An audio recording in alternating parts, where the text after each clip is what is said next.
Hey, welcome to another Businessology lesson. Today, I'm going to talk about my first hire. There's a lot of things I probably did right on the first hire and some things I did wrong, and things you still learn through hiring. So I'm going to talk through some of those. Probably I know I needed to hire first when I was ready to grow, right? So that's what makes you feel like you need to hire. So your agency or your services firm is growing, and basically what's happening is all the work's coming in and it's loading up on your shoulders as the founder and the owner.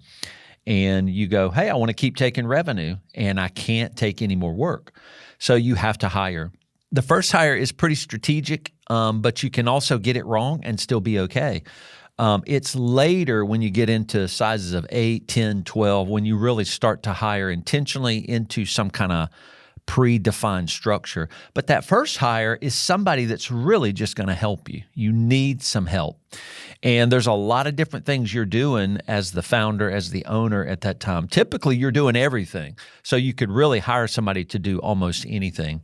We love to think about getting a kind of a technical hire. So maybe an agency would start with a junior designer. Sometimes they're starting even with a contractor.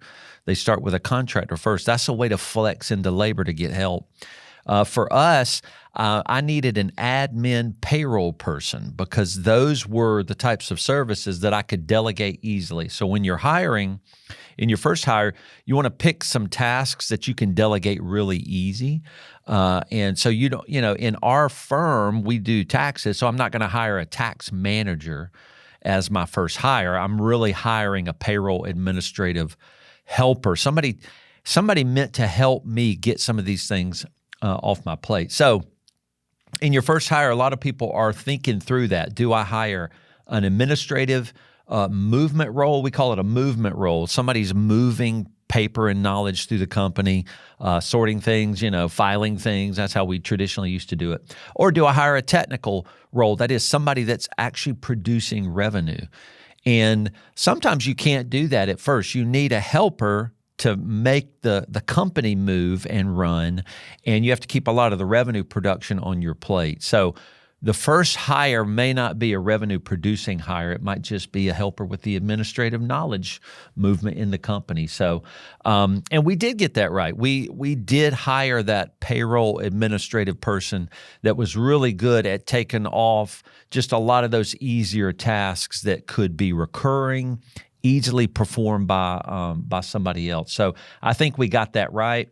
We ultimately didn't need that role, another 10 years into the firm, because that role was being done by software. And so software really replaced the need for that payroll administrative person at that time. So there's a rundown of how we hired and maybe some of the people you need to think about hiring when you're thinking about your first hire.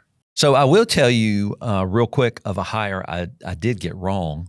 And we as we're growing firms or agencies, we're all going to get hiring wrong. So that's just a very difficult thing to do. So a lot of times when you're new at hiring, which I was, you think you want somebody that's technically able to perform a certain role. So you're really looking at their technical competency.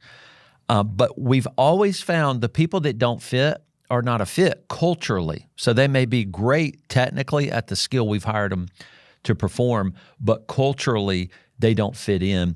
And in our firm and in most services firms, those operate on really strong foundations of culture and following core values. These are very healthy ways to lead a services company.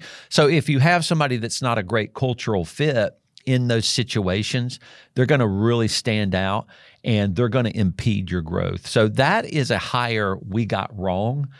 We didn't anticipate how much of a culture fit somebody needed to actually be good at what we needed them to be good at. So technically competent to do their role is one thing, but when they're not a cultural fit, even the best people technically that can do the job are just not going to be able to stay because the culture calls everybody to be together. So we got it wrong on the culture fit, and that's something now that's really key for us when we hire.